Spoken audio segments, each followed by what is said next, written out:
तो दोस्तों, मैं आपका दोस्त अमन जोशी स्वागत करता हूं अपने यूट्यूब चैनल में। और आज हम पढ़ेंगे उत्तराखंड विषय में पवार शासन का महत्वपूर्ण शासक फतेह शाह, जिसका शासन जो है 1664 से 1716 ईस्वी तक चला। फतेह शाह के जो समकालीन चंद शासक रहे हैं वो उद्योग चंद, ज्ञानचंद द्वितीय और जगत चंद। फतेह शाह के दरबार में नवरत्न रहते थे, अकबर और शिवाजी की तरह, जिसके कारण इसको गढ़वाल का अकबर और गढ़वाल का शिवाजी भी कहा गया है। फतेह शाह जब गद्दी पर बैठता है तो बहुत छोटा शासक रहता है। चलिए पढ़ेंगे अब हम इसके बारे में। तो पृथ्वीपति शाह का पुत्र था मेदिनी शाह। मेदिनी शाह जो है सिरमौर में शासक बन जाता है, सिरमौर में अपना शासन चलाता है और मेदिनी शाह वहाँ की रानी कटौची से जो है विवाह कर लेता है। अब रानी कटौची से विवाह करने के बाद मेदिनी शाह को एक पुत्र उत्पन्न हुआ जिसका नाम था फतेह शाह। फतेह शाह जब छोटा था तो वो बैठा गढ़वाल की अर्थात पवार शासन की गद्दी पर। अब फतेह शाह छोटा था, अल्पवयस्क था, तो इसकी संरक्षिका के तौर पर जो कार्य किया वो कार्य किया रानी कटौची ने। रानी कटौची जो है 5 भाई ले आती है, जिनको 5 भाई कठैत के नाम से जाना जाता है। 5 भाई कठैत जो है अपने इस गढ़वाल क्षेत्र में चुलकर और सुप्पाकर लगा देते हैं। तो ध्यान रखें कि चुल और सुप्पाकर किसने लगाया था, तो 5 भाई कठैतों ने, जो कि रानी कटौची के भाई थे। ध्यान रखेंगे इस बात का। चुल कर क्या था? प्रत्येक चूल्हे से लिया जाने वाला कर। अब बात करते हैं 5 भाई कठैत। तो हम पढ़ लिए कि 5 भाई कठैतों ने क्या करा, इन्होंने चुल और सुप्पाकर लगाए। और ये क्या था, इन्होंने जब कठैतों ने क्या किया कि चुलकर और सुप्पाकर लगा दिया, और ये जो है शासन के जो लोग थे उनको परेशान करने लगे, जो जनता थी उनको परेशान करने लगे, जिस कारण फतेह शाह का जो मंत्री था जिसका नाम था पुरिया नैथानी, उसने इन 5 भाई कठैतों की हत्या कर दी। 5 भाई कठैतों की हत्या करने के बाद इसको जो उपाधि मिली, किसको? पुरिया नैथानी को, तो गढ़वाल का नाना फड़नवीस कहा गया। और इस पुरिया नैथानी को ही पवार वंश का चाणक्य कहा जाता है। ध्यान रखें कि गढ़वाल का चाणक्य किसे कहा गया है, तो पुरिया नैथानी को, जबकि कुमाऊं का चाणक्य हर्षदेव जोशी को कहा गया है। हमेशा ध्यान रखना है, कुमाऊं का चाणक्य हर्षदेव जोशी को। अब पढ़ते हैं भंगाड़ी के युद्ध के बारे में, जो हुआ था 18 सितंबर 1688 को। इससे पहले थोड़ी सी हम इसके बारे की कहानी पढ़ लेते हैं। असल में होता क्या है कि मेदिनी शाह जो सिरमौर का शासक था, उसके मित्र थे गुरु गोविंद सिंह। गुरु गोविंद सिंह को मेदिनी शाह जो है पावंटा नामक स्थान पर आने के लिए आकर रहने के लिए आग्रह करता है। मेदिनी शाह की जो बात थी, या ये जो प्रपोजल था एक तरीके का, मेदिनी शाह के जो मित्र थे गुरु गोविंद सिंह ने स्वीकार कर लिया। और गुरु गोविंद सिंह जो कि सिखों के 10वें गुरु थे, वो पावंटा नामक स्थान पर आके रहे। इस बीच क्या होता है कि फतेह शाह जो किसका पुत्र था? मेदिनी शाह का पुत्र था। ठीक, तो जो गुरु गोविंद सिंह यहाँ पावंटा में आकर रहने लगे, फतेह शाह की जो पुत्री का विवाह है वो पंजाब में बिलासपुर, पंजाब में एक रियासत थी, एक प्रांत था बिलासपुर। इस बिलासपुर के राजा भीमचंद से फतेह शाह की पुत्री का विवाह जो है तय हो जाता है।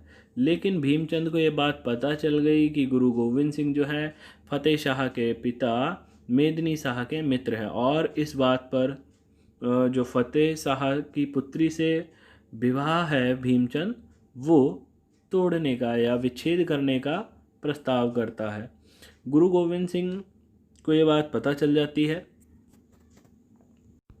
और भीमचंद गुरु गोविंद सिंह को फतेह शाह से युद्ध करने के लिए मजबूर कर देता है। परिणाम स्वरूप 18 सितंबर 1688 को जो पावंटा नामक स्थान था उसके पास भंगाड़ी नामक स्थान पर युद्ध होता है गुरु गोविंद सिंह और फतेह शाह के बीच। इस युद्ध में गुरु गोविंद सिंह का साथ सिरमौर के शासक मेदिनी शाह ने दिया था। इस युद्ध का कोई निर्णय नहीं रहा, या कहें तो दोनों में संधि हो गई। और भंगाड़ी का युद्ध का वर्णन गुरु गोविंद सिंह जी ने अपनी आत्मकथा विचित्र नाटक में किया है। ध्यान रखें कि विचित्र नाटक किसकी आत्मकथा है, तो गुरु गोविंद सिंह जी की आत्मकथा का नाम विचित्र नाटक है। अगला युद्ध हुआ था 1703 में दुधौली का युद्ध, जो हुआ था फतेह शाह और ज्ञानचंद द्वितीय के मध्य में। इस युद्ध में ज्ञानचंद द्वितीय की जीत हुई थी और फतेह शाह फिर से एक युद्ध में हार गया। नेक्स्ट है 1707 में ज्ञानचंद द्वितीय और फतेह शाह के बीच युद्ध होता है। इस युद्ध में भी ज्ञानचंद द्वितीय की जीत होती है और फतेह शाह इस युद्ध में भी हार जाता है। लेकिन ज्ञानचंद द्वितीय की जो है 1708 में मृत्यु हो जाती है। उसके बाद ज्ञानचंद द्वितीय का पुत्र या अगला शासक जो बनता है चंद राजवंश में, वो बनता है जगतचंद। जगतचंद के बारे में थोड़ा सा जान लेते हैं। जगतचंद का जो काल है वो कुमाऊं का स्वर्णिम काल कहलाता है। यह गोसहस्त्रदान की उपाधि, अर्थात इसने 1000 गाय जो है दान की थी, जिस कारण इसको गोसहस्त्रदान की उपाधि दी जाती है या दी गई थी। और इसने जुआरियों पर कर लगाया था, पर जगतचंद की जो मृत्यु हुई थी वो हुई थी चेचक से। ये था जगतचंद के बारे में, ध्यान रखें, इसको नोट कर लें अलग से, की पॉइंट्स आपके। अब जगतचंद जब गद्दी पर बैठ गया तो फतेह शाह इस बात का फ़ायदा उठाएगा और सन 1710 में जगतचंद पर फतेह शाह आक्रमण कर देगा। इस युद्ध में क्या हुआ है, जगतचंद हार जाता है और फतेह शाह की जीत होती है। 1710 में ही फतेह शाह ने बैजनाथ को विजित कर लिया, लेकिन उसके बाद सन 1716 में फतेह शाह की मृत्यु हो जाती है। अब 1716 में मृत्यु होने के बाद हम पढ़ते हैं फतेह शाह के कार्य। फतेह शाह का शासन में कौन कौन था। फतेह शाह के दरबार में अकबर और शिवाजी की तरह नवरत्न थे, जैसे कि एक जटाधर थे जिन्होंने फतेह शाह कर्ण नामक ग्रंथ की रचना की है। कवि रत्न थे जिनका वास्तविक नाम क्षेमराज था, इन्होंने फतेह प्रकाश नामक ग्रंथ की रचना की है। इस कवि जो फतेह प्रकाश पुस्तक है, जो लेखक हैं वो हैं कवि रत्न। इन्होंने इस पुस्तक में फतेह शाह को हिंदुओं का रक्षक, सील का सागर, उद्दंडों को दंड देने वाला बताया है। ध्यान रखें कि फतेह शाह को हिंदुओं का रक्षक किसने कहा, तो वो कहा है कवि रतन ने। यह वास्तविक नाम है क्षेमराज।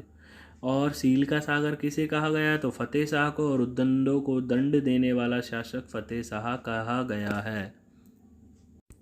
नेक्स्ट कवि हैं मतीराम, जिन्होंने लिखी है व्रत कौमुदी नामक पुस्तक। इसका जो दूसरा नाम है वो है छंदसार पिंगल। इस पुस्तक में फतेह शाह की तुलना शिवाजी से की गई है। तो ध्यान रखेंगे हमेशा कि गढ़वाल का शिवाजी किसे कहा जाता है, तो फतेह प्रकाश को, और फतेह शाह को ही, सॉरी यहाँ फतेह शाह होना चाहिए था, ठीक, तो फतेह शाह को ही गढ़वाल का अकबर कहा जाता है। इस बात का ध्यान रखेंगे। रामचंद्र जो राइटर हैं कि इन्होंने लिखी है फतेह शाह यशोवर्णन।